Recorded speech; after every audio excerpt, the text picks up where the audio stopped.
Энеңиздин сүтүн актадыңыз беле? Эненин сүтүн эч ким актай албайт, түшүнүш керек да. Ошону бербей эле деп айтып коесуздарбы? Туура эмес суроо бул, туура эмес суроо. Энеңиздин сүтүңүздүн актадыңызбы деп эсептейсизби?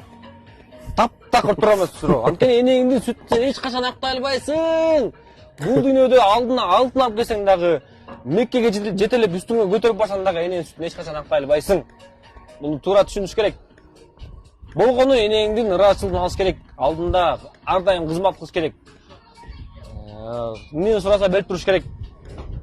Кызматын аябаш керек. Анан эненин сүтүн туура эмес суроочу. Спортқа қойылған ақшалар